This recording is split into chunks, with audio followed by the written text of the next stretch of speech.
Terdengar, Pak. Selamat Baik, siang, baik. Pak. Jang. Kita lanjutkan ya pembahasan kita tentang akuntansi biaya bahan baku, akuntansi tenaga kerja, dan akuntansi overhead pabrik. Sebenarnya ini nanti akan diulang lagi ketika kita membahas tentang job order costing. Cuman karena silabusnya begitu, ya sudah kita ikuti saja. Coba saya share dulu. Oke. Ini sebenarnya yang kemarin kita bahas tentang aliran biaya di manufacture ya. Semuanya itu berawal dari pembelian bahan baku sebenarnya. Tapi kalau di ujung lagi, semuanya berawal dari research and development. Jadi kita misalnya mau merancang sebuah produk itu kan perusahaan itu berasal dari research and development. Oh, mau bikin pisang goreng keju. Nah, untuk bisa bikin pisang goreng keju, maka butuh keju, butuh pisang, butuh tepung, dan sebagainya kan. Nah, modalnya yang uang kan berasal dari uang, itu kita rubah. Rubahnya melalui apa? Pembelian bahan, salah satunya. Nah, kan membuat pabrik dulu, membeli perlengkapan dan sebagainya. Katakan itu sudah settle, pabriknya sudah ada. Maka awal pertama kali terjadinya proses produksi itu diawali dari pembelian bahan baku. Ya kan? Nah, pembelian bahan baku, nah setelah dibeli, maka akan disimpan di gudang. Nah, gudang di perusahaan manufacturer itu biasanya ada dua jenis gudang. Satu adalah gudang yang terpisah dari pabrik.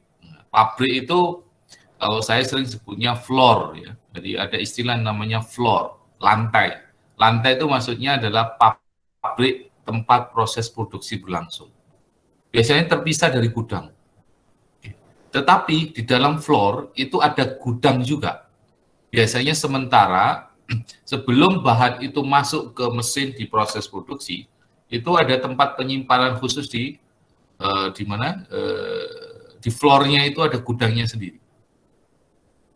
Nah, kalau sudah beli, masuk bahan material itu menjadi persediaan dia.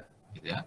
Nah, nanti bahan persediaan itu ketika dipakai, ada dua titik nih. Satu dipakai, dan yang kedua adalah diminta oleh bagian produksi. Jadi ingat ya, barang masuk ke gudang. Nanti floor atau pabrik itu bagian produksi akan meminta bahan itu ke gudang. Once itu minta, kemudian dikirim oleh gudang, maka sudah didebut namanya barang dalam produksi atau work in process. Jadi persediaan bahan baku ini kalau sudah masuk ke floor, sudah masuk ke pabrik, dia berubah menjadi work in process atau barang dalam proses. Gitu ya, barang dalam proses. Lalu nanti sudah di floor, sudah di pabrik, akan ada tenaga kerja yang memproses bahan baku ini. Kemudian ditambah oleh biaya-biaya yang lain, misalnya bahan baku penolong atau bahan baku tidak langsung. Jadi ini kamu ada punya istilah lain yaitu bahan baku penolong atau bahan baku tidak langsung, material tidak langsung. Ya. Semuanya sebelum dia menjadi bahan menjadi barang jadi, dia akan menjadi barang dalam proses. Iya. Nanti barang dalam proses ditambah lagi dengan tenaga kerja, ditambah lagi dengan biaya overhead, dia akan menjadi barang jadi. Kalau sudah menjadi barang jadi, maka terjual, maka dia menjadi harga pokok penjualan. Ini menjadi expense. Oke. Ya. Nah, seberapa besar nilai bahan baku itu akan menjadi barang dalam proses? Ini berkaitan dengan measurement, menaruh angkanya, moneternya. Gitu. Seberapa besar biaya tenaga kerja langsung ini akan masuk dalam barang dalam proses, nilainya, dolarnya, rupiahnya. Dan seberapa besar biaya overhead itu akan diakui masuk dalam barang dalam proses, ada dua metode costingnya.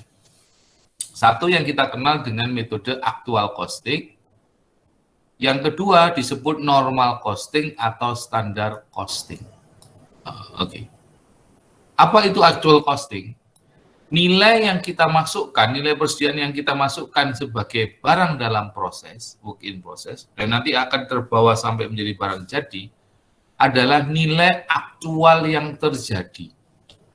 Ya, nilai aktual yang terjadi. Jadi kalau kita beli misalnya pisang 500.000 menjadi persediaan bahan baku, kemudian diminta oleh gudang, satu buah pisang, satu tanda misalnya 500.000 kita gunakan menjadi barang dalam proses, maka barang dalam prosesnya menjadi 500.000. Itu actual kali terjadi.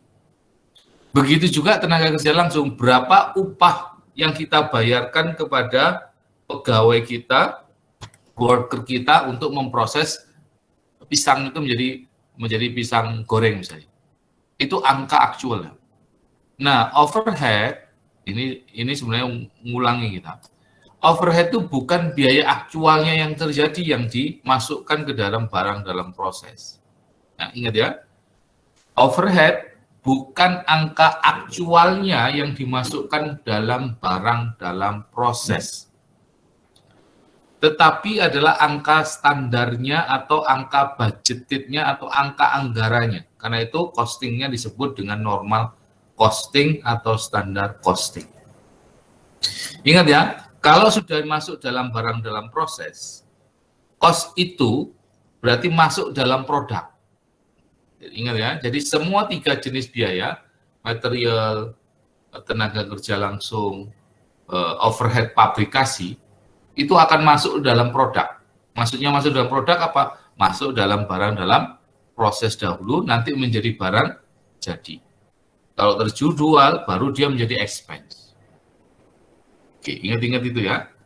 Nah, prosesnya pokoknya seperti ini, kurang lebihnya ini sama seperti mungkin pertemuan sebelumnya yang kita bahas. Nah, sekarang kamu kan belajar SIA ya, Sistem Informasi Akuntansi. Berkaitan ini proses akuntansi, Sistem Informasi Akuntansi yang berkaitan dengan pembelian barang. Jadi, pembelian barang itu terjadi karena ada yang namanya permintaan pembelian. Oke, permintaan pembelian. Siapa yang minta pembelian itu? Biasanya adalah gudang. Gudang itu kan punya catatan, oh saya punya pisang 5 ton, saya punya tepung 2 ton. Gudang kan punya gitu. Dan dia sudah punya catatan, dalam 1 bulan atau 1 minggu, gitu, pisang ini akan diminta oleh floor itu berapa. Maka pada saat titik tertentu, oh pisangnya tinggal 1 ton, maka saya harus beli. Nah, gudang itu punya standar begitu. Nanti kita bahas tentang manajemen persediaan, kapan gudang itu akan meminta pembelian. Ingat, yang beli bahan itu bukan gudang, beli material itu bukan gudang, tapi bagian lain yang biasanya disebut dengan bagian pembelian. Kenapa begitu? Kalau dalam sistem informasi akuntansi, harus ada separation of duty antara orang yang membeli dan yang menerima barang. Kalau orang yang membeli dan menerima barang disamakan, maka kemungkinan kecurangannya menjadi tinggi. Jadi yang mengontrol unit barang itu adalah bagian gudang. Tapi yang beli bukan dia, yang beli adalah bagian pembelian. Nah, nanti si gudang itu akan membuat yang namanya material requisition dulu, atau bukan material requisition, dia akan meminta namanya purchase order. Nah, dia akan menerima purchase order pembelian ke bagian pembelian ini. Nah, bagian pembelian cek, oh yang habis adalah pisang nih, kata gudang. Dia minta beli 10 ton misalnya. Bagian pembelian udah tahu, sudah ada standarnya di bagian pembelian itu. Kalau pisang harus begini udah tahu. Dia sudah tahu vendornya siapa kira-kira yang harus dihubungi. Nah, semua yang memilih vendor segala macam itu bagian pembelian, bukan bagian gudang. Nanti bagian pembelian itu akan membuat purchase order ke pemasok, ke supplier. Nah, biasanya rangkap dokumen itu. Nah, dia satu minta quotation atau order pembelian ke pemasok, Satu lagi dokumennya diberikan ke bagian akuntansi untuk dicatat nantinya. Satu lagi adalah ke gudang atau bagian penerimaan. Nanti bagian gudang atau bagian penerimaan udah tahu, oh oke, saya udah minta beli pisang 2 ton. Ini si bagian pembelian udah minta sudah beli 5 ton, udah order. Nah, pemasok nanti dapat order, dapat apa namanya? Permintaan kan dari perusahaan kita, pisang 5 ton, jenisnya ini. Nah, disiapkan sama dia barangnya. Plus nanti dia kirim, pada saat dia kirim ada fakturnya, tagihannya, invoice-nya. Nah, datang barang itu kemana? Datang barang itu ke bagian gudang atau bagian penerimaan. Itu. Nanti bagian gudang itu ngecek, oh ya, yang dibeli sama yang diterima barangnya sama, kuantitasnya sama, kualitasnya sama. Maka bagian penerimaan akan tanda tangan. Itu. Nah, si pemasok juga akan ngirim tagihan otomatis ke bagian akuntansi. Nanti bagian penerimaan barang atau bagian gudang setelah menerima barang, dia akan tanda tangan atau kadang dia memberikan rangkap juga tanda tangannya, satu formnya bahwa dia sudah menerima barang dan sudah sesuai ke bagian akuntansi dan bagian pembelian. Nah, itu. Jadi bagian akuntansi sudah terima nih beberapa dokumen. Satu, purchase order. Satu, tagihan dari pemasok. Satu, bukti penerimaan barang dari bagian gudang atau bagian penerimaan. Nah, kalau sudah akuntansi dan terima semua, yang dibeli sudah sama, gitu ya. Kemudian yang diterima juga sudah sama. Maka bagian akuntansi akan memproses pembayaran. Yang biasanya bayar itu bukan bagian akuntansi, tetapi bagian namanya treasury. Bagian akuntansi nyatet adanya utang. Nah, itu. Dia akan nyatet adanya utang dan nyatet adanya persediaan. Kalau perpetual, persediaan pada utang dagang. Setelah diproses nanti bagian akuntansi minta pembayaran pada treasury. Setelah dibayar oleh treasury, maka berubah utangnya itu di debit, kreditnya menjadi kas. Gitu ya. Ini secara umum, nanti kalau kamu di perusahaan, kamu akan tahu proses sistem informasi akuntansinya. Mana dokumen, alur dokumennya seperti apa, dokumen yang harus diisi apa saja, kemudian harus ada otorisasi, ya, kemudian ada pemisahan wewenang dan tanggung jawab gitu. Ya, bagian mencatat dengan menerima uang harus beda. Karena akuntansi nggak pernah menerima uang, yang menerima uang treasury. Karena bagian akuntansi hanya mencatat. Nah, karena itu ada fungsi namanya cross check antar bagian. Supaya mengurangi adanya kecurangan atau fraud. Oke. Tadi saya katakan bahan baku dan bahan tenaga kerja yang akan didebit ke work in process, diakui ke barang itu maksudnya ke work in process dulu ya, itu sebesar apa? Sebesar angka aktualnya. Kalau barang material berarti sebesar pembeliannya. Nah, komponennya harga perolehan bahan itu kan macam-macam. Harga belinya, ada ongkos angkutnya, ada pajaknya, ada diskonnya. Kan gitu kan. Nah, bagaimana memperlakukan ini? Satu, harga beli pasti akan didebit ke persediaan atau ke work in process. Kedua, ongkos angkut. Nah, kan beli barang pasti ada ongkos angkutnya kan, apalagi besar. Ongkos angkutnya kadang besar juga perusahaan itu. Nah, ongkos angkut ini tergantung pada perjanjian agreement-nya pembelian. Karena kamu ingat ada free on board shipping point dan free on board destination point.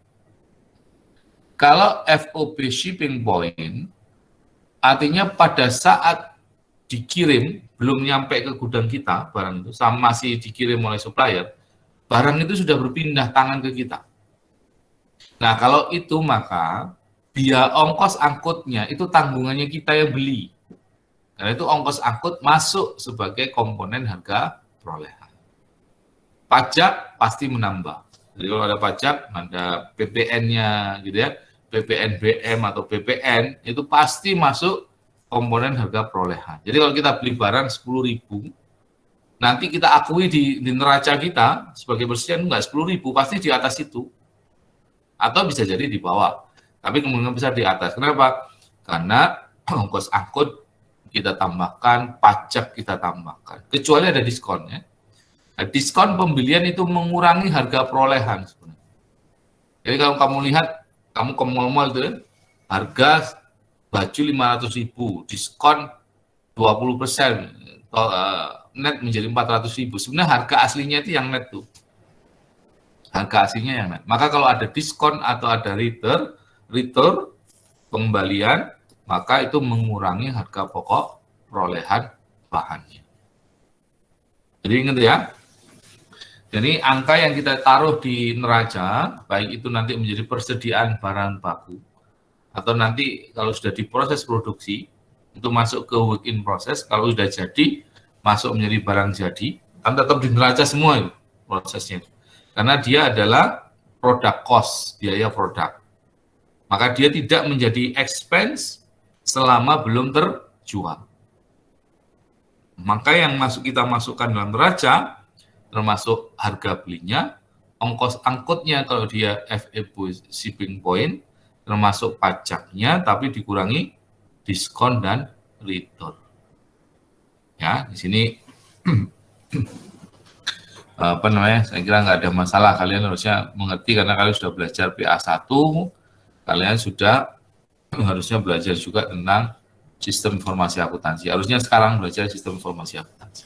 Nah, tadi saya katakan ada beberapa dokumen. Nanti kita kenal ada beberapa dokumen penting ya. Salah satunya adalah namanya Material Requisition Form. Nah, apa itu Material Requisition Form? Form yang harus dilengkapi oleh floor bagian produksi ketika meminta barang itu ke gudang. Nanti kamu kenal ada namanya purchase order, permintaan pembelian. Biasanya permintaan pembelian dari gudang ke bagian pembelian atau dari bagian pembelian ke pemasok. Gitu ya. Nanti bagian produksi akan ngisi MRF diterima oleh bagian gudang, dia akan ngecek, ya, kita akan ngecek MRF-nya, kemudian ngirim. Ngirim itu pasti ada formnya, MRF itu yang sudah diisi sama dia, atau sending dokumen, pengiriman barangnya. Nah, sending dokumen itu biasanya dikirim juga ke bagian akuntansi. Nah, bagian akuntansi akan mencatat, oh ini sudah ada pengiriman barang dari gudang ke floor, ke bagian produksi, maka dia mencatat langsung work in process. Tapi ingat ya, setiap perusahaan itu beda-beda. Bisa jadi yang key in itu adalah bagian produksi. Bisa jadi bagian akuntansi. Nah, untuk sekarang kamu untuk mensimplifikasi proses sebenarnya. Jadi bagian floor atau bagian produksi itu ada orang akuntansinya juga. Nah, kayak saya dulu itu sebagai cost control, saya mengontrol beberapa unit termasuk bagian produksi. Nah, saya yang memasukkan itu kalau sudah ada notifikasi barang sudah diterima dari gudang ke floor gitu ya. Kan ada di sistem sudah ada itu unitnya berapa, harga pokoknya berapa. Maka saya key in itu maksudnya memasukkan data, saya yang menjurnalnya menjadi work in process. Dari persediaan bahan mentah menjadi work in process.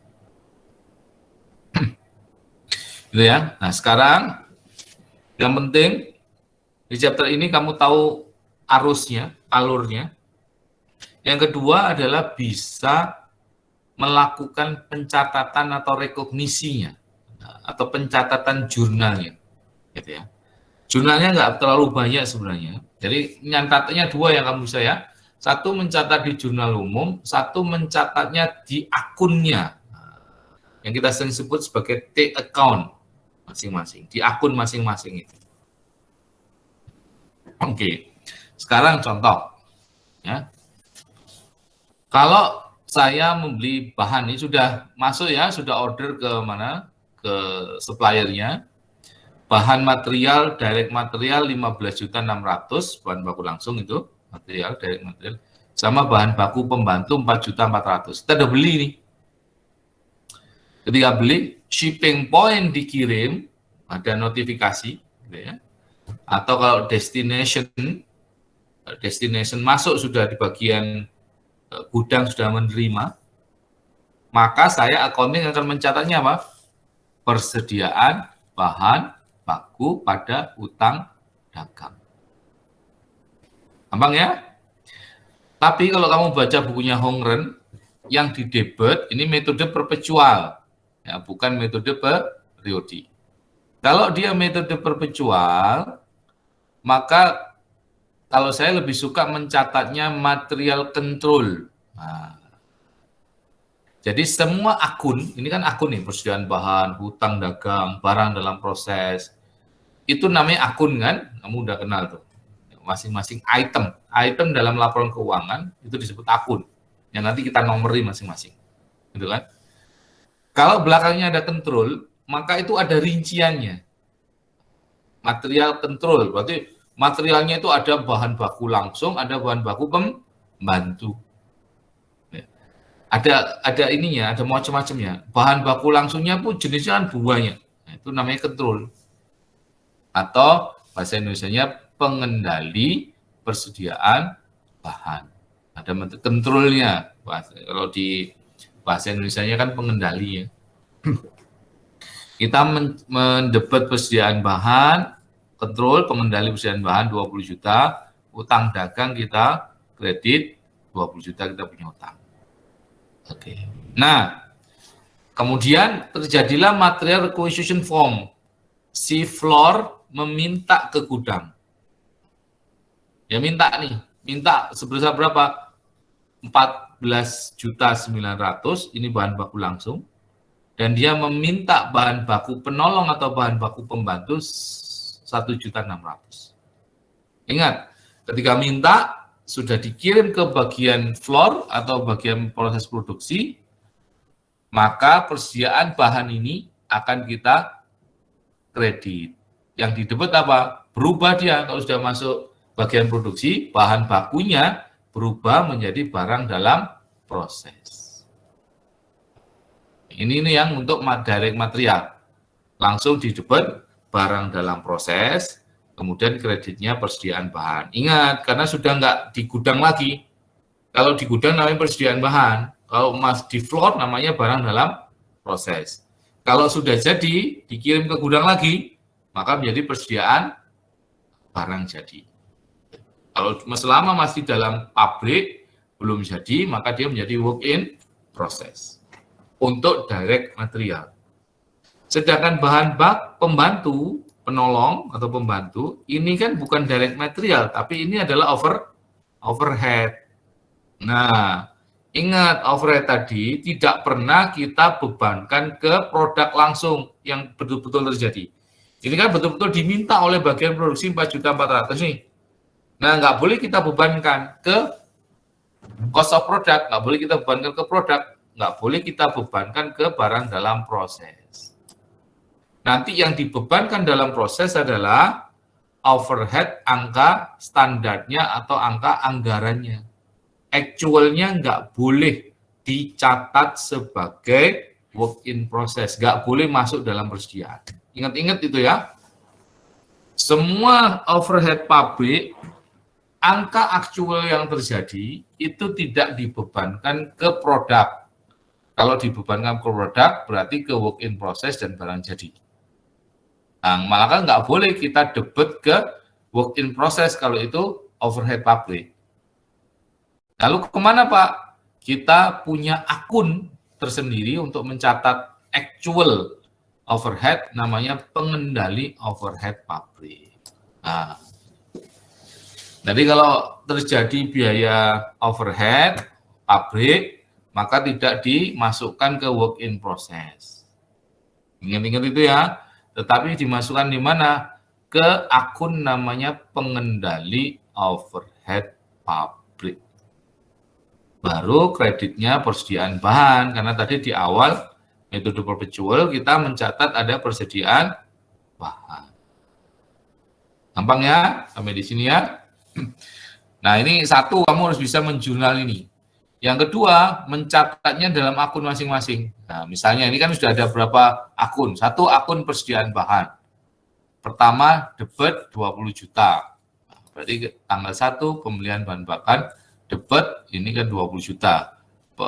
Terdiri dari dua kan tadi, direct material dan bahan baku pembantu. Totalnya harusnya 20 juta.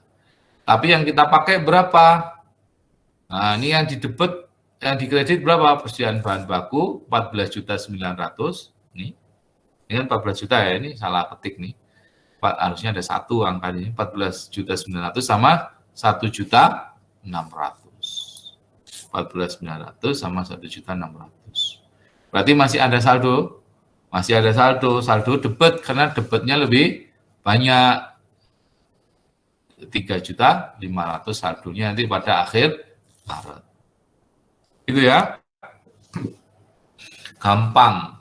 Nanti T-account yang lain apa di sini T-account yang lain? Ini kan persediaan bahan. T-account yang lain adalah utang dagang. Berarti bikin T-account lagi kayak gini, utang dagang, kredit sebesar berarti 20 juta. Kemudian apalagi work in proses. Ini kan nggak lengkap nih. Persediaan bahan, kemudian work in process. Work in process berapa? Di debit sebesar barang dalam proses 14.900.000. Enggak enaknya kalau nggak bisa apa? Nggak bisa nyoret-nyoret gitu. Lalu apalagi ada akun namanya pengendali overhead pabrik. Di debit tanggal 4 Maret sebesar 1.600.000. Jadi kamu harus bikin T-akun begini. Untuk semua yang kamu jurnal ini. Ini kan ada berapa? Persediaan bahan, utang dagang, work in process, sama pengendali overhead pabrik. Ada 4 akun. Kamu harus bikin 4 T-account. Gitu ya, tapi mudah. Ini contoh material requisition form. Ada nomornya, ada tanggalnya, ada kodenya, ada jenis persediaannya, ada nama-nama barang atau itemnya. Bentar ya.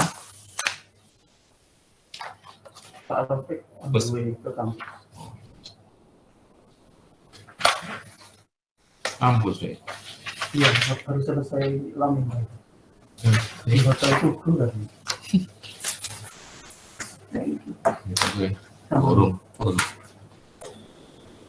Ini ya, contoh ada satuannya, ada ton, liter, ada yang berapa kuantitasnya yang diminta. Nanti ada harga pokoknya. Nah, harga pokoknya yang nyatet biasanya adalah bagian akuntansi atau bagian pembelian. Tapi ingat, setiap perusahaan itu punya form beda-beda bentuknya, formatnya. Anda kalau kamu baca bukunya Mowen itu sederhana sekali nih. Oh, di barat itu sederhana sekali. Tapi ini ingat, sekarang semuanya serba online, digital. Nggak ada kertas-kertas. Zaman saya dulu pakai kertas. Key-in-nya baru dimasukkan ke dalam sistem. Tapi tetap harus ada kertas, karena harus tanda tangan segala macam. Zaman jadul ya. Tapi ketika saya mau keluar, perusahaan saya itu sedang mengganti sistemnya, semua paperless. Pakai SAP. SAP yang terkenal itu.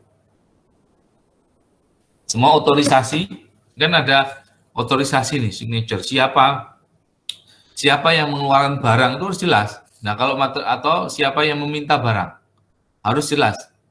Jangan sampai ada permintaan barang dari orang yang tidak berwenang. Nah, itu kan masalah. Ini malah ada kepala departemen produksi diserahkan oleh kepala departemen gudang, harus tanda tangan dua-duanya. 3 malah. Kepala departemen peleburan, kepala departemen diminta oleh kepala departemen peleburan, disetujui oleh atasannya, kemudian diserahkan ke bagian gudang. Semua harus otorisasi, harus tanda tangan. Kamu jadi bisa bayangkan rumitnya sistem informasi akuntansi itu. Apalagi dulu manual. Kalau sekarang semua pakai sistem, jadi sederhana. Tapi ketika bikinnya alurnya, bisnis proses namanya, itu yang rumit. Ini ingat-ingat itu apa namanya, bentuk material acquisition form-nya itu berbeda-beda. Oke ya. Sekarang tenaga kerja, biaya tenaga kerja. Nah, biaya tenaga kerja kalau biasanya kalau di barat itu digajinya bagian produksi itu per jam. Karena itu kita selalu pakai jam tenaga kerja. Setiap jam tenaga kerja dibayar berapa, itu namanya tarif.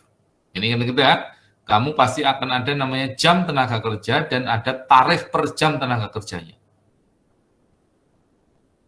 Biaya tenaga kerja ada dua juga, sama dengan material. Ada yang tenaga kerja langsung, ada tenaga kerja tidak langsung. Yang tidak langsung itu kita sebut sebagai overhead pabrik. Dan ingat, yang terjadi, yang betul-betul terjadi, kalau dia overhead tidak boleh masuk dalam barang dalam proses. Tapi masuk mana? Pengendali overhead pabrik. Nah, gitu. Ya.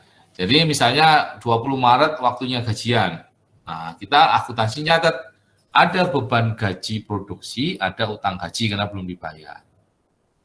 Nah, beban gaji produksi ini kalau di perusahaan manufacturing harus lari karena sudah dipakai ya, karena dia tenaga kerja ini dipakai, lari kemana? Ke produk.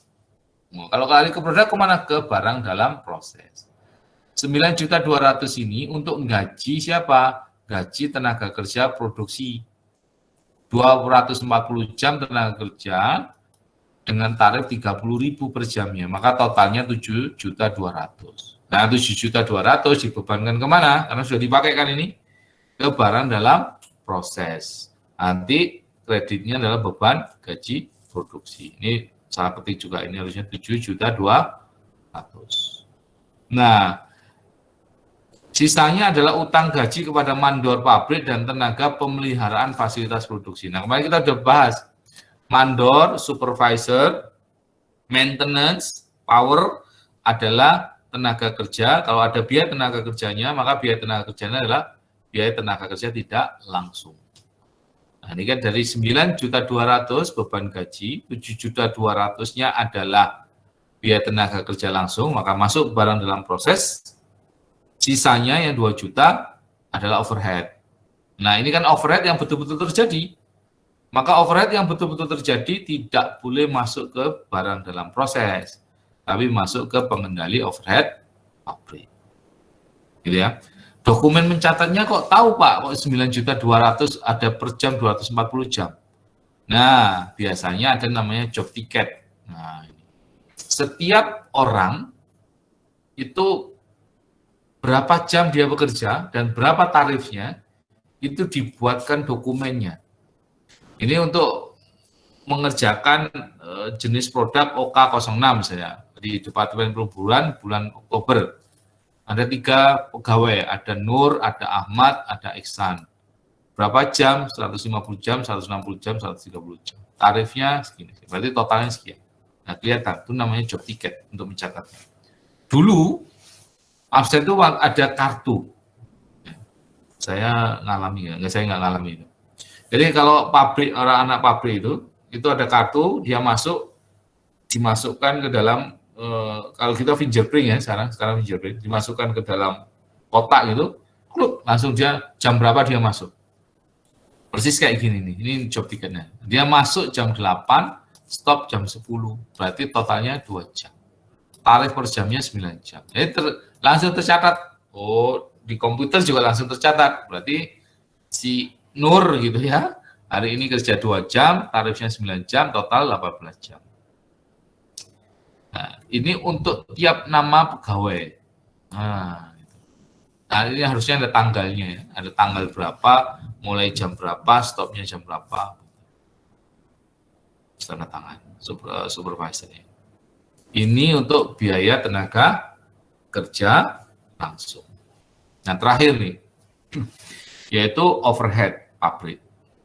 Kalau gitu overhead pabrik itu ada 2 angka, yaitu overhead yang betul-betul terjadi, actual, ada overhead yang enggak actual tapi kita bebankan ke work in process. Ingat-ingat itu ya, ada 2 angka dia. Kenapa kok ada 2 angka Pak? Ini nanti kita ulang-ulang lagi. Satu, BOP, biaya overhead pabrik itu ada yang jenisnya itu susah dideteksi langsung ke produknya. Namanya aja biaya tidak langsung ya. Susah ke produknya itu susah. Gitu. Kemudian susah ditelusuri ya, makanya pakai alokasi biasanya. Kemarin kita jelaskan harus pakai alokasi. Karena susah ditelusuri langsung ini, diakibatkan oleh biasanya overhead itu dipakai oleh lebih dari satu produk. Kemudian dua, ada overhead itu setelah proses produksi baru diketahui jumlahnya atau akhir bulan. Misalnya apa? Biaya listrik, biaya air. Nah, gitu. Ada yang bisa diketahui pada akhir periode. Apa itu? Depresiasi. Karena itulah angka aktualnya tidak pernah kita bebankan ke produknya. Tidak pernah kita kedebet ke work in process-nya.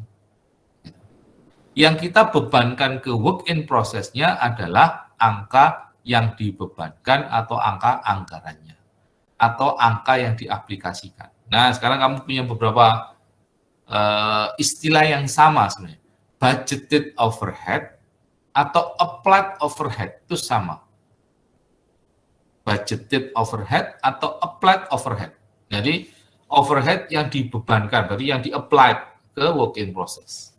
Nah, atau kalau saya nggak ngomong work in process, berarti dibebankan ke produk. Gitu ceritanya. Ngerti ya, sampai di sini ya. Overhead tidak pernah actualnya, angka yang betul-betul terjadi tidak pernah dibebankan langsung ke produknya atau ke work in process. Yang dibebankan ke produknya adalah angka anggarannya, budgetednya, atau angka yang diaplikasikan, applied-nya. Gimana Pak cara tahunya? Satu, ngitung.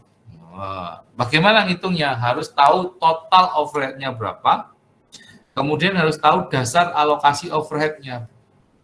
Cara mengalokasikannya pakai apa dasar alokasinya?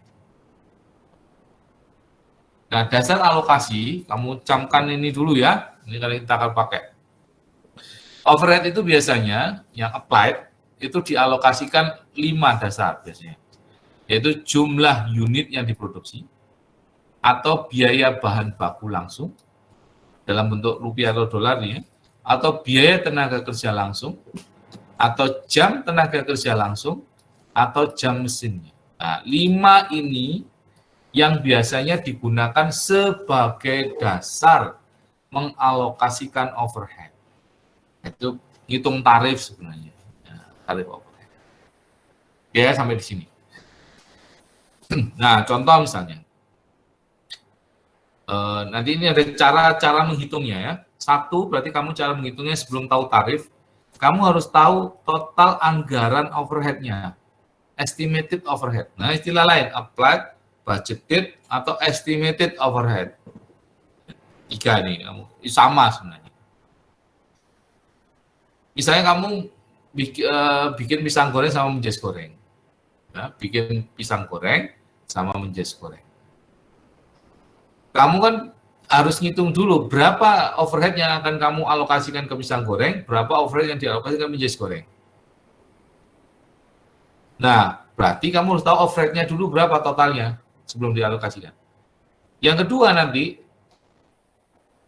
dialokasikan ke pisang goreng dan menjes goreng itu dasarnya apa? Apakah jam mesin, atau jam tenaga kerja, atau dasarnya output unitnya, atau biaya tenaga bahan baku langsung, atau biaya tenaga kerja langsung. Nah, itu makanya kamu harus ngitung tarifnya dulu. Tarif itu adalah total overhead-nya dibagi dasar alokasinya ini. Oke. Sekarang berarti harus ngitung biaya overhead estimasinya, anggarannya, budgetnya. Sebelum bisa ngitung, kamu harus menentukan dulu kapasitasnya. Kapasitas itu dalam 1 tahun, saya akan berproses produksi berapa sih? Berapa unit saya akan berproduksi? Atau berapa jam tenaga kerja langsung yang akan terjadi dalam 1 tahun? Atau berapa jam mesin yang akan terjadi dalam 1 tahun? Kan ini anggaran kan ditentukan di awal tahun atau akhir tahun sebelumnya. Kan gitu kan? Ingat-ingat ya, BOP itu, overhead itu dibebankan ke work in process berdasarkan angka apa? Angka budget. Nah, budget itu ditentukan di awal tahun. Nah, untuk bisa menghitung total overhead cost-nya di estimasi anggarannya, kamu harus menentukan namanya kapasitas. Berapa dalam 1 tahun itu kita akan berproses produksi, tingkatannya berapa. Ada 4 jenis kapasitas. Satu namanya kapasitas teoritis. Ini kapasitas yang kita berproses produksi 100%. Tanpa adanya pegawainya libur, nggak ada libur. Pokoknya sehari 24 jam, seminggu 7 hari. Itu kapasitas teoritis. Jadi mesin semua itu bekerja 100%. Kemudian ada yang namanya kapasitas praktis. Kalau kapasitas teoritis kan nggak mungkin 100% kan.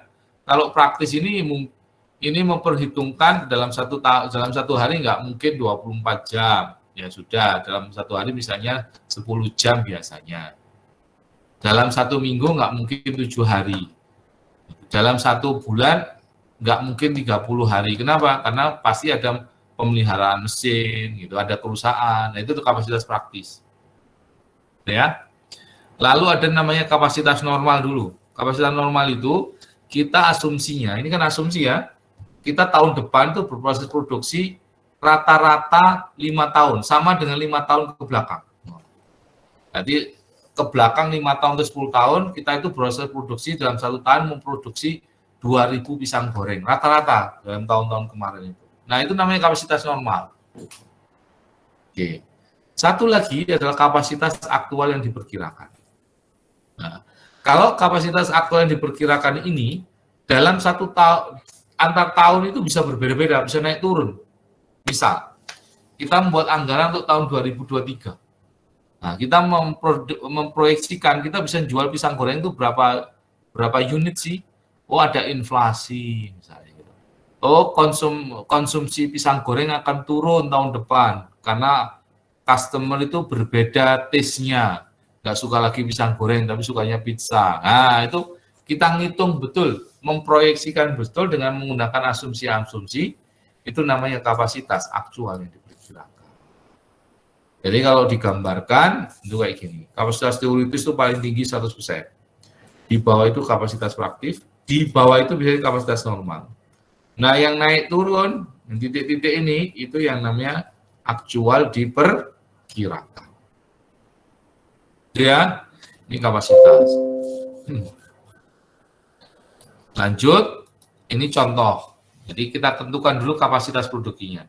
Kita mau berproses produksi pada kapasitas berapa? Normal atau aktual diperkirakan? Atau teoritis. Kalau teoritis, berarti 100%, maka jam mesin itu berproses produksi setahun 500 jam. Kalau mesinnya 500 jam setahun, maka berapa anggaran biaya tetap overhead-nya? Biaya depresiasinya misalnya. Variabelnya berapa? 5 juta. Nah, ini bisa diketahui. Setelah kita tahu berapa kapasitasnya. Oh enggak mungkin kita 100%. Kita ngitung bener deh, tahun depan itu kita bisa berproses produksi katakan 80%. Maka mesinnya berproses produksi dalam 1 tahun 400 jam.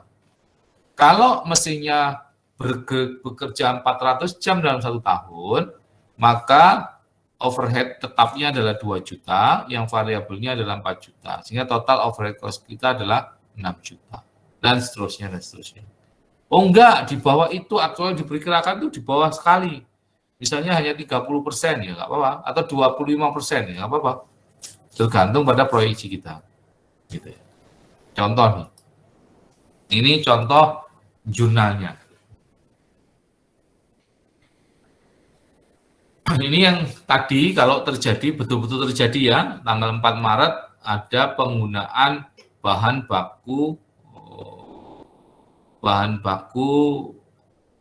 apa tadi yang 1.600.000 sama 2 juta itu gaji kalau nggak salah ini ya, gaji bahan baku pembantu. Pertama bahan baku pembantu kan, pertama 1.600.000. Yang kedua adalah gaji biaya tenaga kerja tidak langsung. Ingat, kalau itu actually terjadi, maka dibebankan kemana? Didebet ke pengendali overhead pabrik. Nah, Di akhir Maret itu muncul, ini yang aktual dulu ya, aktual muncul. Ada asuransi misalnya, ada depresiasi. BOP aktualnya hanya dicatat di akhir periode akuntansi. Ini yang dicatat akhir periode. Beban penyusutan gedung pabrik untuk bulan Maret sebesar 1.100.000. Ini actual. Ya, beban penyusutan mesin pabrik untuk bulan Maret 1.500.000 actual. Tagihan utilitas pabrik itu actual. Ini utilitas itu listrik, air, telepon, itu utility. Kemudian ada beban asuransi bangunan pabrik sebesar 500.000. Ini semua actual. Actualnya nggak kita bebankan ke work in process, tapi kita bebankan kemana? Ke akun namanya pengendali overhead. Nah, 4.100.000. Dari mana 4.100.000? 1.100.000 penyusutan, biaya penyusutan pabrik, akumulasi penyusutan pabrik, 1.100.000, penyusutan mesin 1.500.000, kas bayar utilitas 1 juta, dan asuransi dibayar muka kredit 500.000. Totalnya 4.100.000. Oke ya, jadi BOP aktual atau overhead aktual tidak masuk ke work in process, tapi masuk ke mana? Masuk ke pengendali overhead pabrik. Nah, kalau gitu yang dimasukkan ke work in process sebesar apa, Pak? Harus tetap didebut ke work in process, tapi sebesar apa? Angka budgetnya. Nah, katakan ini ya, ini nanti di soal sudah ada. Kebijakan penentuan tarif BOP menggunakan jam tenaga kerja langsung. Padahal tadi ada 5 cara mengalokasikan unit yang diproduksi, biaya tenaga kerja langsung, biaya bahan baku langsung, jam tenaga kerja langsung, dan jam mesin. Nah, ini dasar mengalokasikan overhead-nya adalah berdasarkan jam tenaga kerja langsung. Anggaran overhead-nya adalah 8 juta. Kita cari tarifnya dulu. Oke, 8 juta. Kemudian jam tenaga kerja yang dianggarkan, 8 juta itu timbul karena kita berproses produksi menggunakan jam tenaga kerja yang diperkirakan 250 jam. Maka tarifnya adalah 8 juta dibagi 250. Sama dengan 32.000 per jam tenaga kerja langsung. Jadi dalam 1 tahun kita menggunakan 200 asumsi ya. Asumsinya ini asumsi dulu waktu kita membuat anggaran. Anggaran overhead-nya adalah 8 juta. Itu digunakan karena kita memakai 250 jam tenaga kerja langsung. Jadi 1 jam tenaga kerja langsung itu dihargai Rp32.000. Ternyata jam aktualnya itu 240 jam. Berarti yang dibebankan ke work in process, gampang, jamnya aktualnya 240, dikalikan dengan tarifnya yang 32.000 ini. Berarti BOP yang dibebankan adalah 32.000 dikalikan 240 jam, sama dengan 7.680.000. Nah, ini yang di akhir Maret, kita masukkan ke barang dalam proses. Maka kita debit barang dalam proses didebit, biaya overhead dibebankan. Ini maka ada akun lagi namanya, biaya overhead dibebankan. Yang nanti masuk ke dalam pengendali overhead sebenarnya. Oke ya? Atau kalau saya lebih suka ini pengendali overhead nih. Pengendali overhead. Sebesar 7.680.000. Oke, sampai sini gampang kan? Berarti yang tadi sebenarnya ini kan yang dibebankan ya, dibebankan ke barang dalam proses 7.680. Actualnya berapa sebenarnya? Actualnya nggak segini nih. Berapa actualnya ini tadi? 1.600.000 ditambah 2 juta, berarti berapa? 3.600.000. Ditambah 4.100.000, berarti 7.700.000. Ya kan? Aktualnya berapa tadi? 7.700.000, tapi yang dibebankan ke work in process berapa? 7.680.000. Berarti yang dibebankan kan lebih rendah tuh. Nah, berarti lebih murah sebenarnya yang dibebankan ke work in process ke produknya. Nah, sebelum ke sana dicatat dulu account-nya, akunnya. Nah, pengendali biaya overhead. Tadi 1.600.000 dimasukkan sini. Biaya tenaga kerja langsung, tidak langsungnya yang apa? Biaya gajinya 2 juta. Akumulasi penyusunan pabrik, penyusunan mesin yang ini nih. Yang mana tadi? Yang ini nih. Nah, ini kan ada pengendalian overhead nih kan. Dicatat semua kan di akunnya di sini masuk sini. Asuransi masuk sini. Sebenarnya totalnya adalah 7.700.000. Lalu dikreditkan yang ini. Nah, ini biaya overhead dibebankan. Makanya saya lebih suka langsung ini masuk pengendali overhead. Maka pengendali overhead di 7.680.000. Kan nggak imbang ya di akhir periode. Ini yang kreditnya 7.680.000, debitnya aslinya 7.700.000 walaupun ini nggak kelihatan. 700. Bedanya berapa selisihnya? 20.000. Nah, 20.000. 20.000 ini lari kemana? Nah, ada 3 cara 20.000. Tapi camkan dulu, kamu akan diajarkan yang paling sederhana. Selisihnya ini yang dibebankan ke produk kan cuma 7.680.000. Iya betul kan? Yang dibebankan ke produk 7.680. Aslinya 7.700. Berarti under applied namanya. Berarti namanya apa? Under applied. Lebih kecil yang dibebankan itu lebih kecil. Berarti kurang dibebankannya. Kurang berapa? 20.000. Cost-nya itu kurang 20.000. Ada 3 kemungkinan. Satu yang paling mudah, selisihnya ini dimasukkan ke harga pokok penjualan. Ingat, harga pokok penjualan itu kan cost, expense ya, expense atau cost. Nah, expense.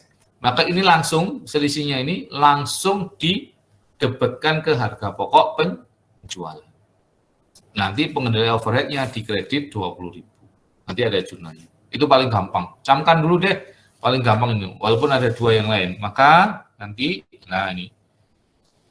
Ditutup, pengendali overhead ini harus ditutup. BOP yang dibebankan tadi kalau kamu pakai juga harus ditutup. Maka kita debit biaya overhead dibebankan untuk menutup pengendali overhead pabrik sebesar 7.680. Supaya nanti muncul cuma 7.700.000. Yang dibebankan kan sehingga biaya overhead-nya kelihatan 7.680.000. Nah, selisihnya 20 kemana ini? Nah, ada selisih BOP di debit, kreditnya pengendali overhead pabrik. Kenapa kok ada jurnal ini? Supaya ini nggak ada selisih, supaya sama-sama nol. Gitu. Berarti selisih BOP, kreditnya pengendali overhead, supaya di sini nanti masuk kredit 20.000 sehingga imbang.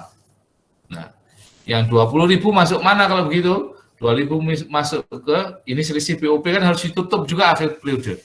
Ingat ya, semua akun itu akan ditutup. Ditutupnya, kamu sudah belajar tentang penutupan akun kan? Kecuali akun-akun yang ada revenue dan expense-nya. Nah, 20.000 ini lari kemana? Lari ke harga pokok penjualan. Jadi selisih BOP ini kan, karena ini di debit, masih ada saldo debit. Nah, supaya nol harus dikredit 20.000. Nah, dikredit 20.000, dia dikredit 20.000. Lalu debitnya apa lawannya? Dibuang ke harga pokok penjualan. Harga pokok penjualannya naik. Awalnya kan yang tadi yang dibebankan 7.700.000. Karena masuk ke work in process itu kan kurang 20.000. Nah, sekarang ditambah harga pokok penjualannya 20.000. Ya, nanti kamu suruh bikin akun-akun yang lainnya.